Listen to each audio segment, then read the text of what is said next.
Hey, good morning, everybody. We'll make a start and then everybody can join us as we're going along.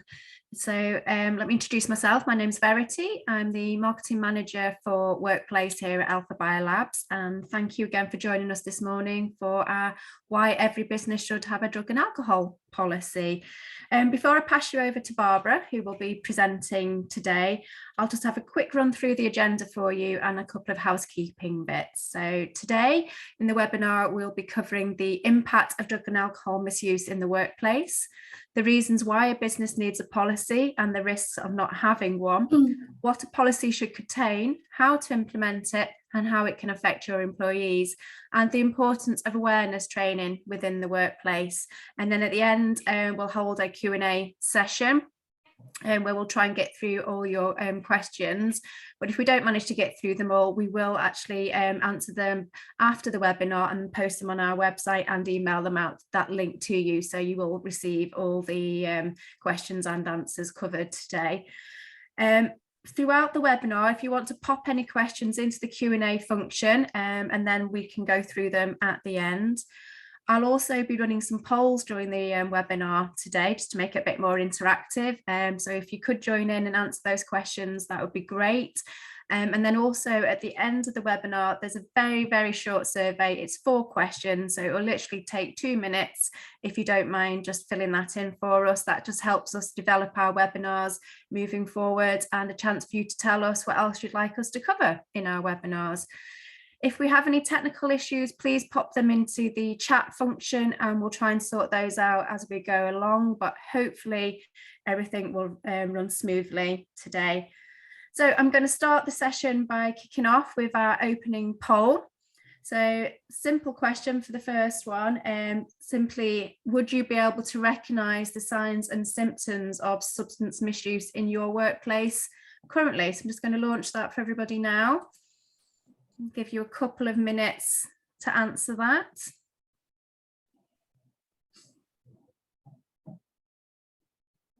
Some interesting results coming through.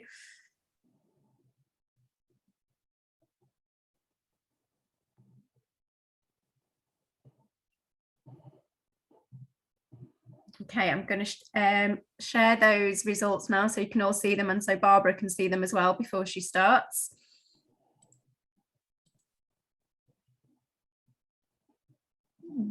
So quite interesting results there, Barbara. Some very interesting figures, yes, absolutely. Okay, everybody, I'll hand you over to Barbara now, and she can begin presenting the webinar to you. I hope you find it helpful and informative. Thank you. Good morning, everybody. Thank you for joining this morning. I'm going to make a start straight away because there is a fair amount of content I would like to get through with you.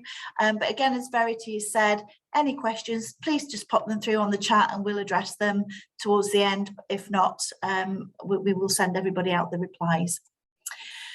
So first off, I'm going to look at some of the facts concerning drug and alcohol usage within the UK.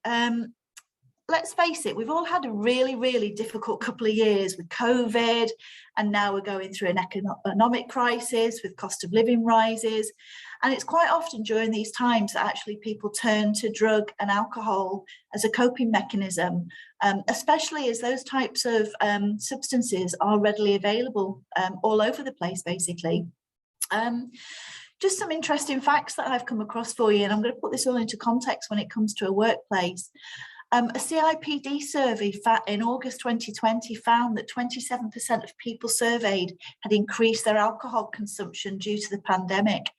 And Public Health England actually did some research. It was some consumer research, and off sales, which is alcohol that's sold in places like supermarkets, has actually increased by 12.6 million litres in the year leading 20 to 21. And that's an overall rise of 27% in alcohol sales alone.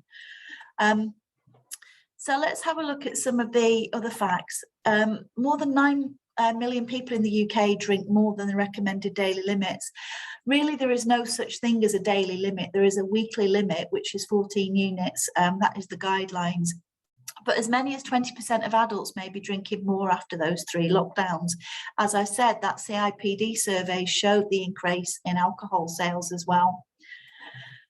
In terms of drugs, 1 in 11 adults aged 16 to 59 had taken drugs in the last year, and that equates to 3.2 million people within the UK. And an estimated 1.5 million people are addicted to prescription medicines and over-the-counter drugs.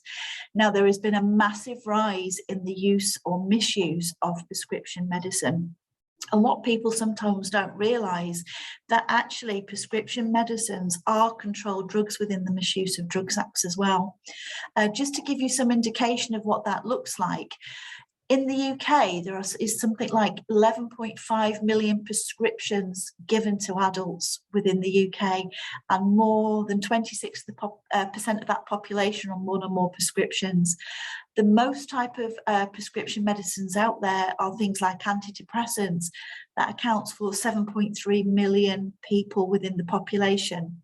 And opioid medications such as codeine, that is 5.6 million people within that population, and that is on the increase.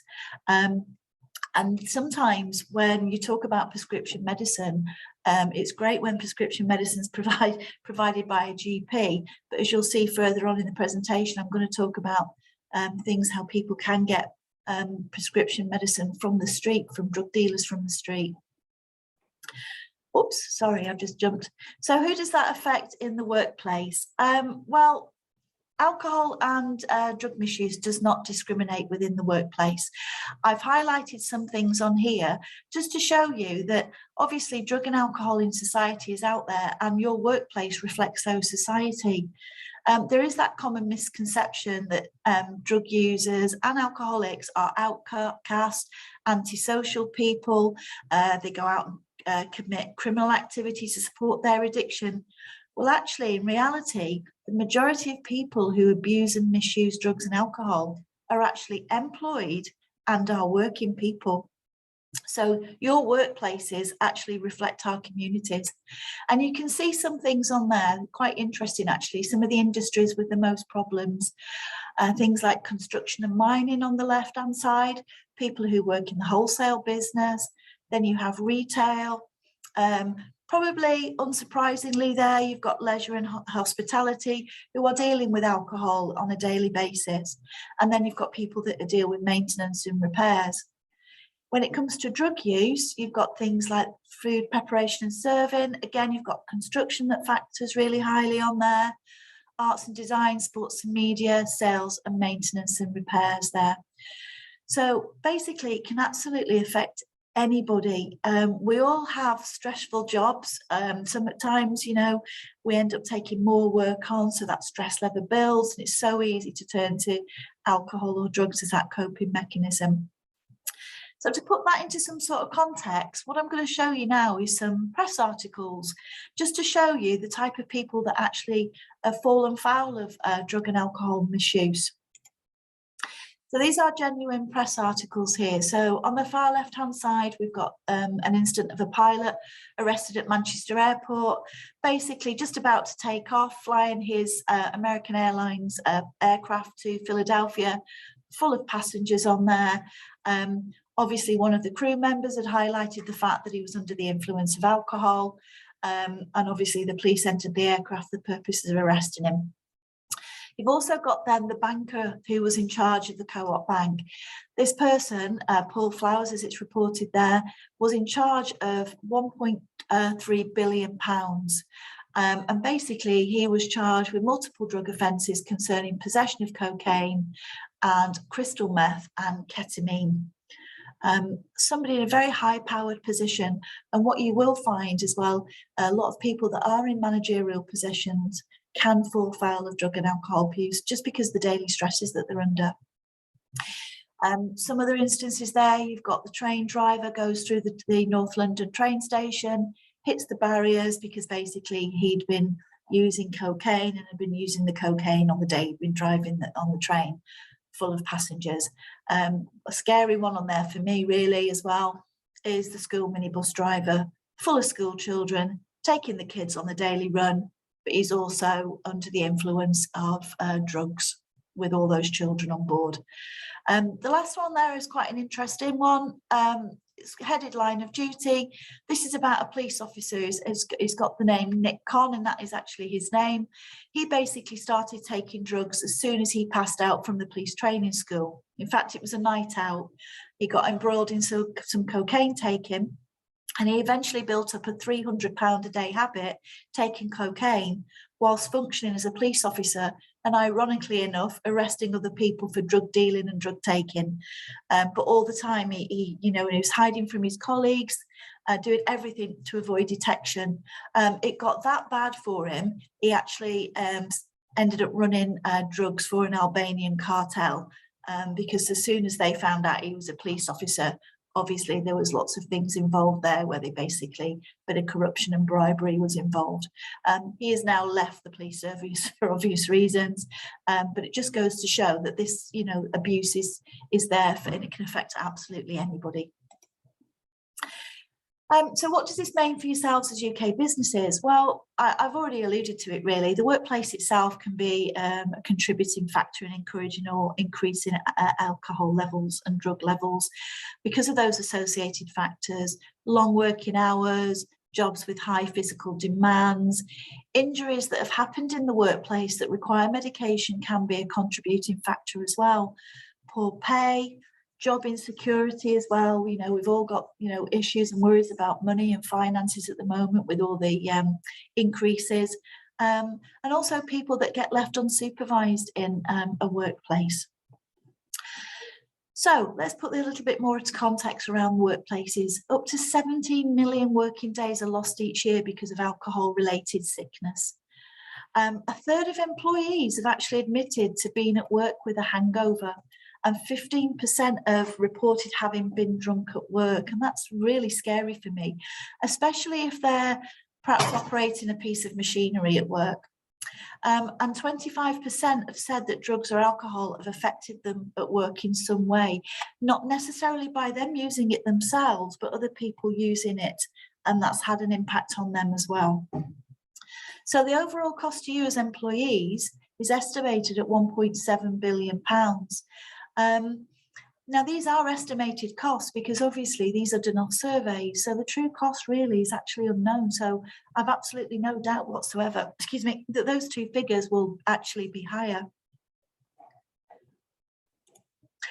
70% of individuals who came forward and said they abuse drugs are actually employed full-time, and that equates to 17% of your workforce within the UK. And 3 million people have attended work overall whilst they're under the influence of a substance, some sort of substance.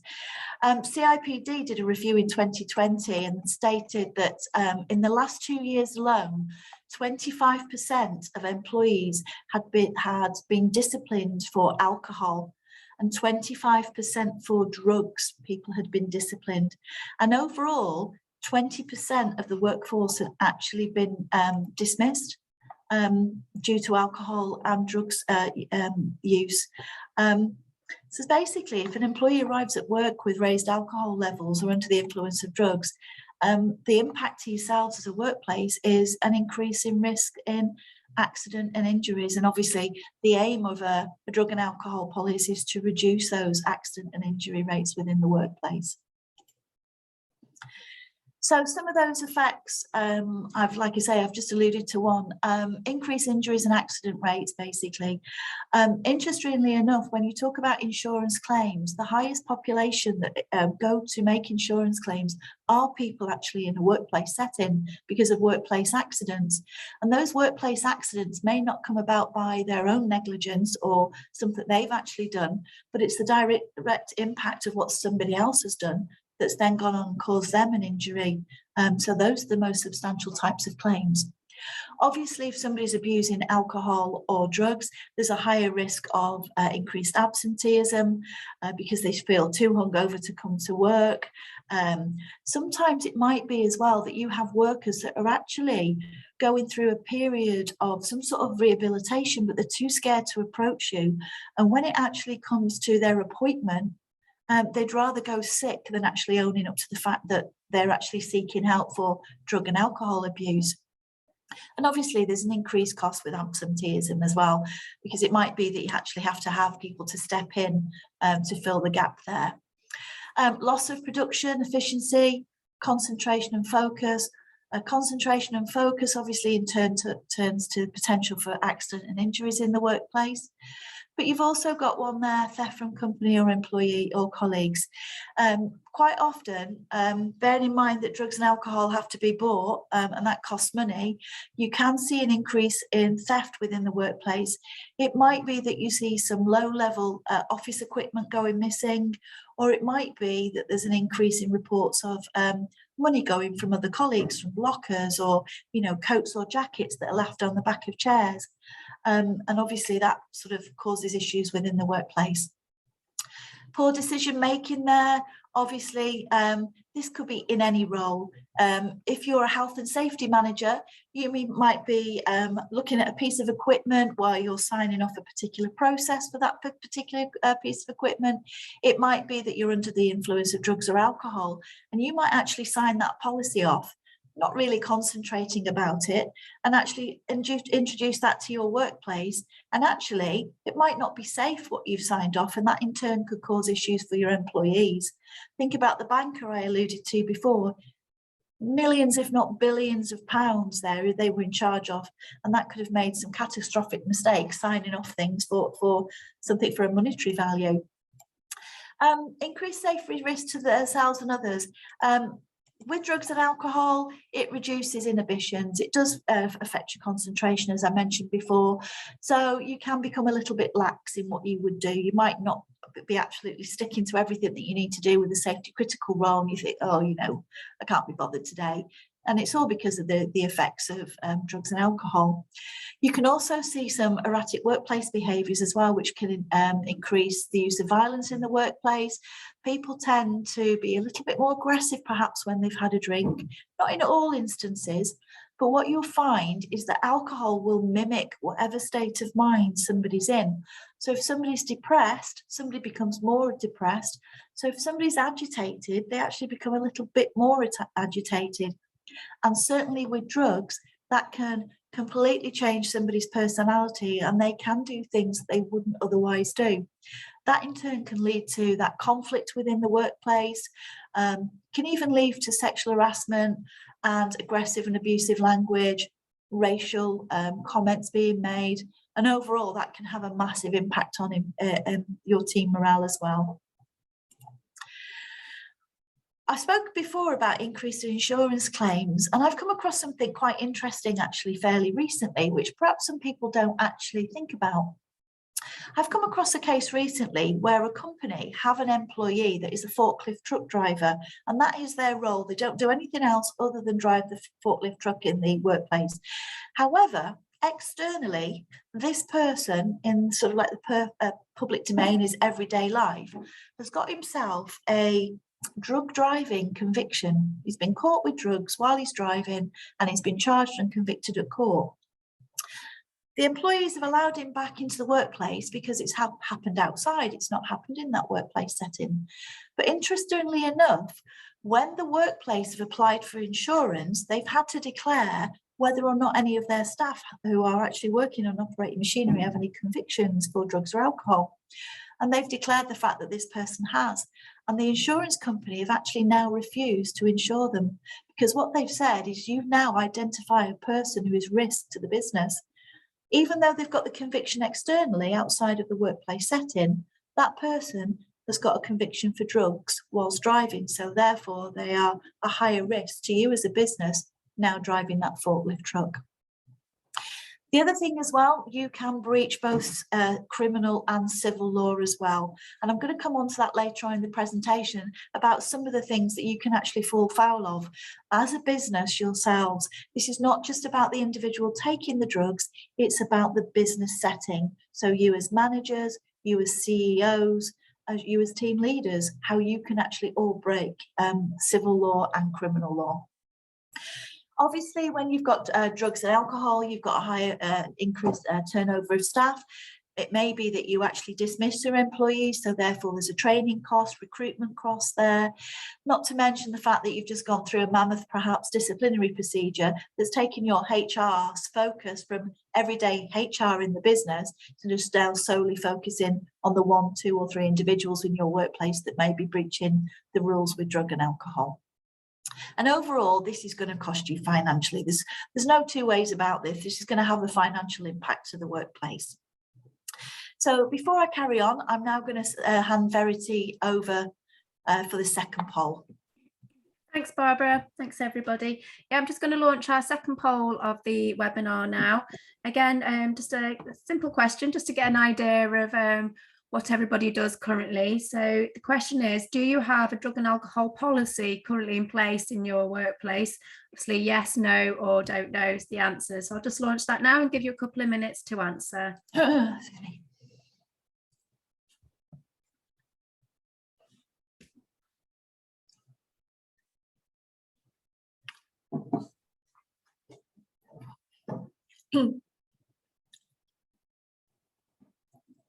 Thank you, everybody. I'll just share those results with Barbara so she can see. Again, quite an interesting mix of results. Okay. I'll hand you back to Barbara for the next part of the webinar. Thank you, everybody. Okay. So the reasons why a business needs a policy and the risks of not having one. So interestingly enough, we conducted a poll in March of this year, and we asked 500 senior managers about their substance misuse policy. 20% of the businesses admitted that they didn't have one. 10% didn't even know if they had one, which to me is a little bit scary, because that indicates that if there was a policy, it had not been communicated correctly in the manner it should be communicated. And for me, more importantly as well, 1 in 5 senior managers were not confident in spotting the signs of substance misuse. So why should every company have a substance misuse policy? Actually, I'd like to change that and say, why would you not have one, given the fact that you have a duty of care to your employees and members of the public as well that may be visiting your premises, or you've got to think of the wider picture, the bigger picture. Perhaps you have a business where you have people operating trucks, delivery vans. You've got to think about the members of the public out on the road as well, because everything has a legal implication. So successfully tackling drug misuse can benefit both your businesses and your employees.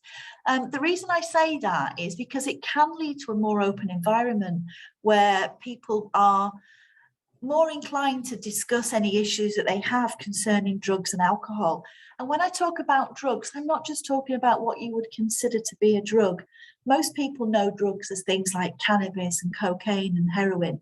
I'm actually talking here about anybody that's got concerns about a particular prescription medicine that they've have that can have an impact on them in the workplace. I mean, really overall, what I'd like to say is that the aim of a policy really is that it shouldn't be treated as a punishment or an intrusion into somebody's private life. It's there to protect and it's there to educate your employees in the workplace about, some of the problems that they could encounter should they not only breach the policy in the workplace setting, but potentially breach legality outside, when they're going about the daily business as well. So it will define the company's stance in relation to drugs and alcohol, and it will give clear and concise instructions to the employer and the employee. So basically everybody knows where they stand. It will give that formal information on what is non-compliance, and it should detail how substance abuse issues will be handled in the workplace. So it should provide a procedure where employees can seek assistance as well. And if this is actually delivered in the correct way, it will foster those better relationships with your workforce. In fact, the HSC, Health and Safety Exec, advocate that a policy helps address how employees are expected to limit their drinking intake or even their drug intake, because let's face it, people do drink at weekends when their weekends off.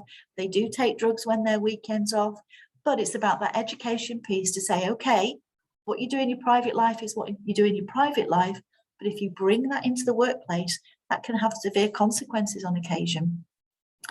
And also as well, it will help define circumstances that could lead to perhaps an instant dismissal versus to something that's actually a health issue, because the aim really of a policy is fairness. That's the one thing that employee tribunals will look at. Should you dismiss somebody under a drug and alcohol policy, the one thing they will look at is, have you treated that individual fairly?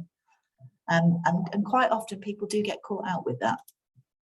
So some of the risks of not having a policy, you should be aware really that drug and alcohol misuse is not just that individual's problem, it's your problem as well. Because actually you could be breaking the law yourselves if you know and allow people to use drugs or alcohol at work, or the fact that, you know, they've turned up to work over the limit. So it's really important that you know where you stand in relation to this as well. So I'm going to look at some of the legislation. Some of this I'm going to cover fairly briefly because it's quite extensive. You've obviously, as I mentioned before, you've got the Health and Safety at Work Act. So you've got a general duty under that act to ensure that as far as reasonably practicable, everybody's safe in your workplace. You've got the Management of Health and Safety at Work regulations, where you have a duty to assess any risk to your employees, and you must take, but the employees themselves must also take reasonable care of themselves and other people. Now, for me, a lot of policy is due to education of your employees, giving them the information so that they can then go and make those informed decisions about taking drugs or alcohol that may affect them in the workplace. But the interesting one at the bottom there is that if you knowingly allow somebody to work under the influence of drugs or alcohol, and their behaviour places either themselves or other people at risk, then you could be prosecuted as an employer. The next part of the legislation there is the Road Traffic Act. It's an offence for anybody to drive, attempt to drive, to be in charge of a motor vehicle whilst they're under the influence of certain drugs or alcohol. Now, interestingly enough, what a lot of people don't realise in a workplace setting, that this also covers prescription medication. To put that into some sort of context, there are 17 drugs listed that can fall under the heading of drug driving. Those are obviously the typical type of drugs that we all know. That's things like your cannabis and your cocaine and heroin, but that can also cover prescription medication, and that's based on driving impairment. So you may be taking quite legitimately a prescription medication, say for instance tramadol, which is used for anxiety. However, you might have a driving impairment, and if that driving is impaired and that is down to the tramadol that you're taking, potentially you can commit an offence under the Road Traffic Act of drug driving. Also as well, if you encourage any of your workers to drive where you suspect that they are under the influence of either drugs or alcohol, and you allow them to drive, you actually cause, aid or abet those offences. So put that into a little bit of context. Say for instance you have a delivery driver that you suspect has been drinking alcohol, and there's a potential for that person to be over the limit, but you are so focused on getting that delivery from A to B because you've got an SLA to adhere to for the delivery of that customer, and you allow them to drive. If that person goes on and has an accident and they get breathalyzed and they are over the limit, if that's found out that you've allowed that to happen, you've yourself as a business or that person in charge has caused, aided and abetted that criminal offence.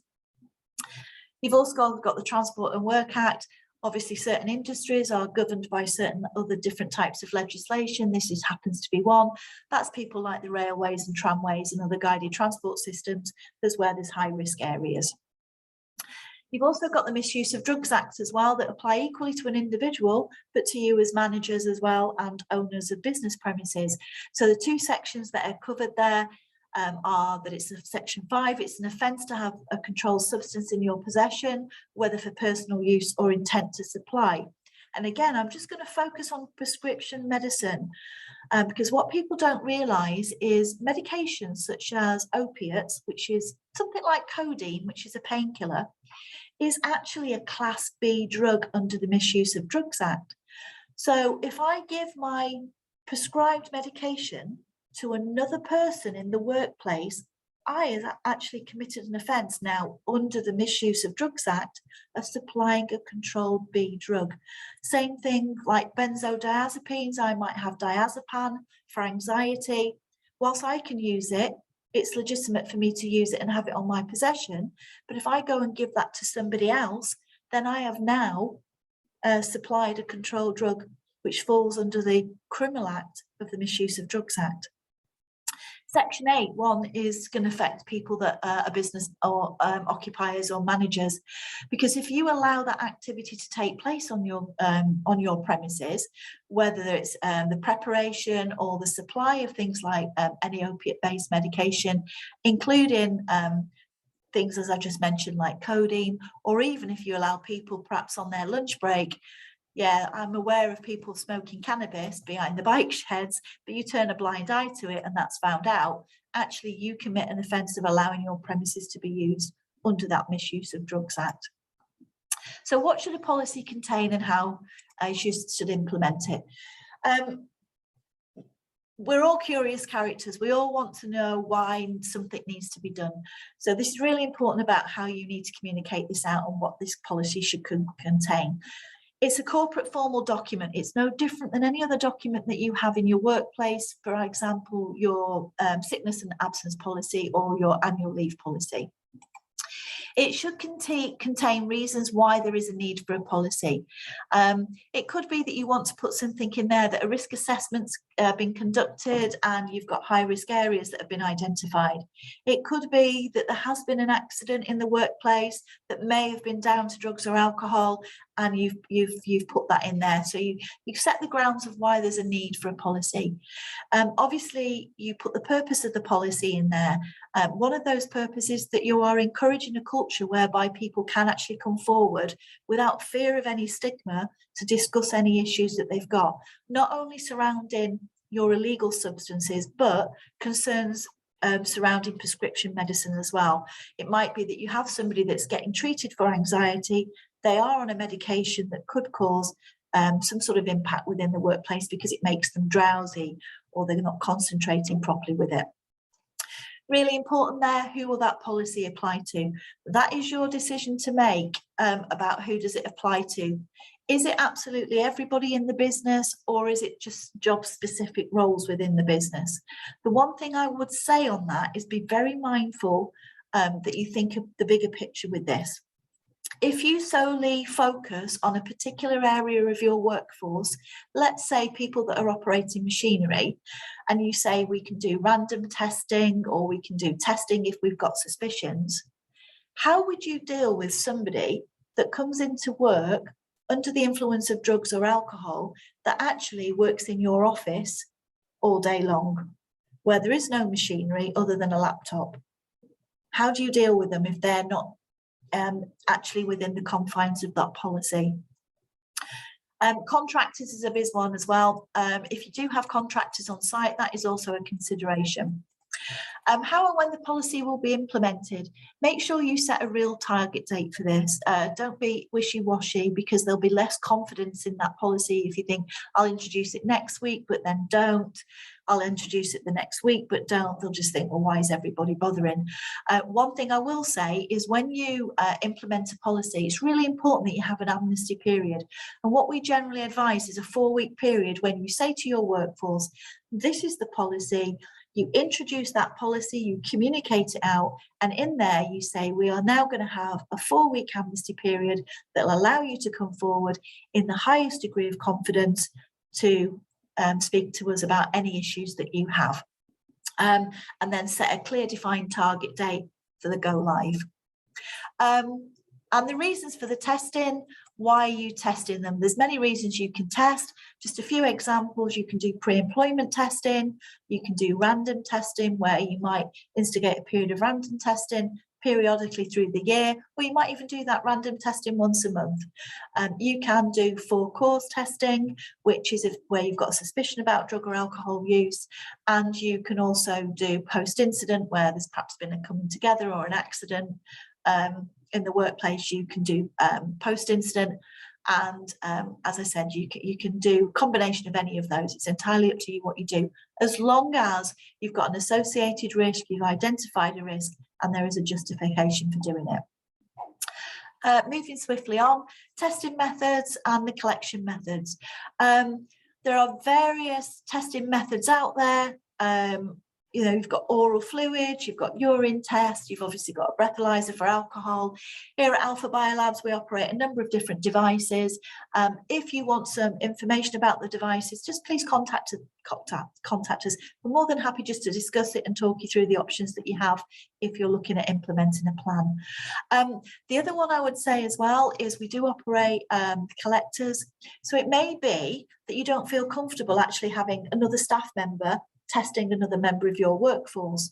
A company like AlphaBiolabs, we have a network of collectors throughout the UK where we actually go into that workplace and we conduct that testing impartially on your behalf and report those results back to you as and when they occur in the workplace. And then obviously we've got our own laboratories where we do the testing as well.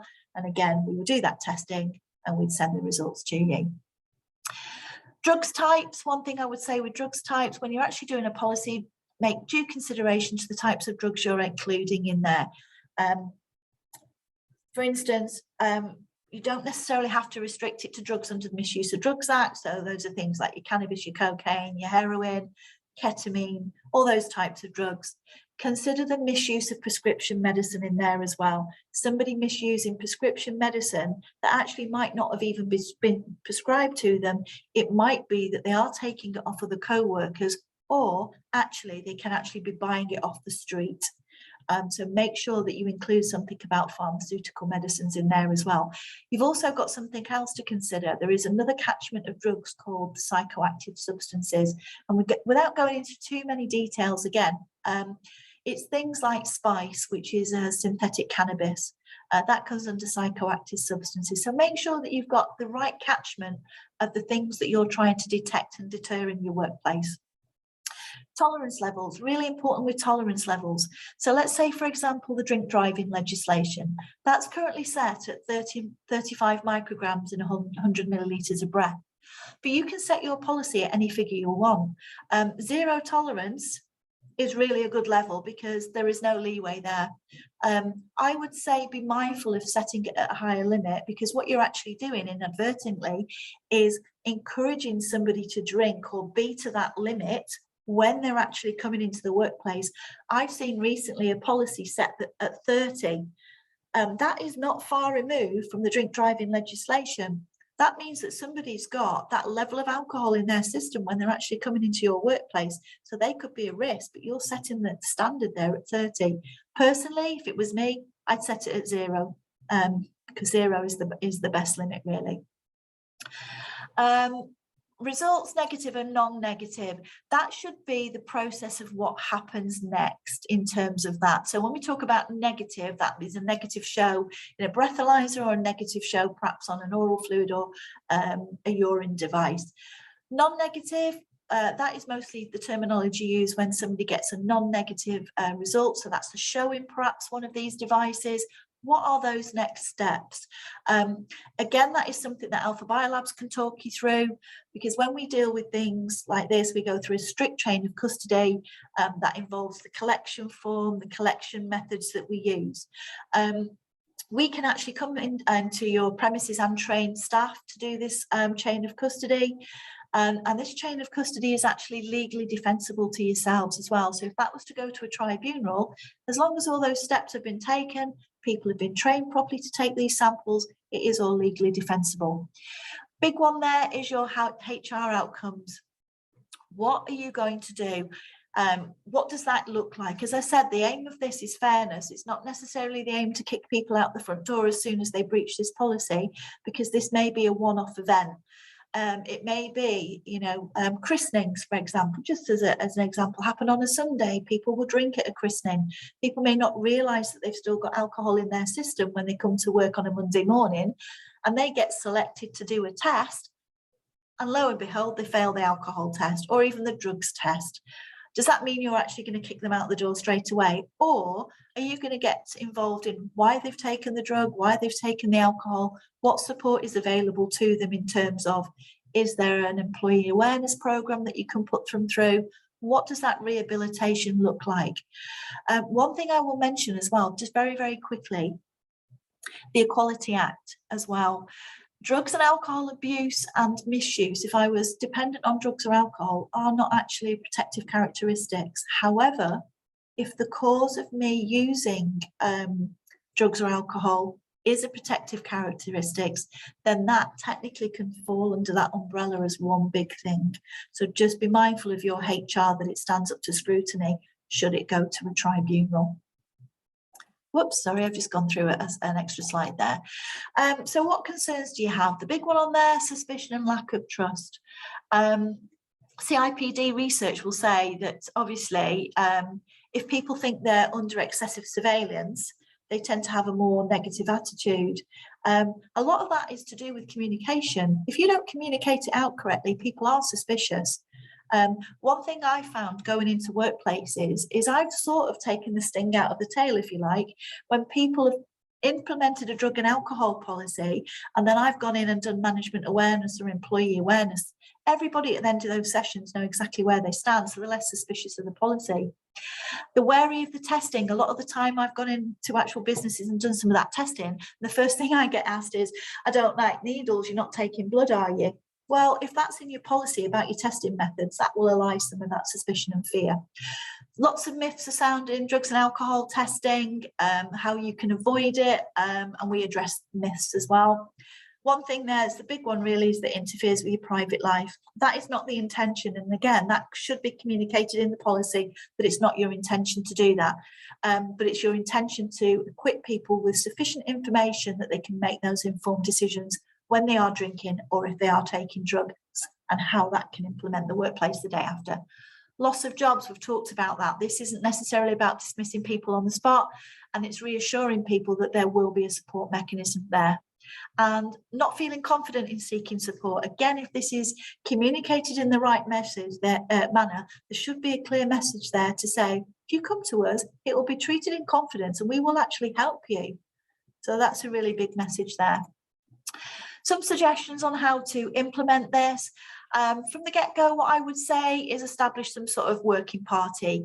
A useful point is getting people like your unions involved if there's a union. It might be that you have a colleague council, get some of your workers involved, discuss all of this. Communicate your policy. I can't emphasize this enough. If you just introduce a policy with no background, no substance, then it will fall flat on its face. You need to have that engagement with your colleagues at work. Because if they don't know it, how are they supposed to adhere to it in the first place? They may have questions, but who do they go to address those questions? Make sure you begin the testing. When you say you're going to begin the testing, make sure that you actually have that amnesty period as well.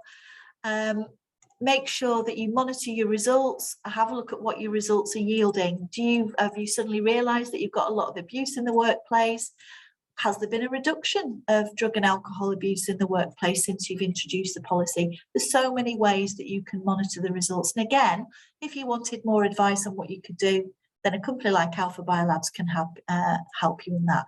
Sickness and absence levels is a big factor in that. Has there been a reduction in the number of sickness and absences? Review and monitor training requirements. That's not only your managers that are dealing with this in terms of can they recognise the signs and symptoms, but do they know what to do? Do they actually know what the next steps is with that colleague that's failed a drug or alcohol test? Quite surprisingly, a lot of the time when I go into companies, I find that's the last thing they think of. They've got the policy, but it doesn't tell them exactly what to do. There's no sort of flow chart there to say, if this happens, do this. If that happens, do this. And quite often that is what managers are lacking, and that's what managers need. And review your policy every 12 months. Legislation changes, but the testing methods change. It might be that you have urine tests one day, but you might think, actually, I want to change. It's not suitable for us any longer. Let's change it up. So review your policy as well. I'm going to hand you back to Verity for the final poll. Thanks, Barbara. Thanks, everybody. I know we are running slightly over, so we'll just run through this poll quickly. So the last poll for today is around trainings. This is something that we are quite passionate about and feel is very important in the workplace. So just want to understand if you currently provide drug and alcohol awareness training within your workplace at the moment. So I'll just launch that now and give you a couple of minutes to answer. Thank you.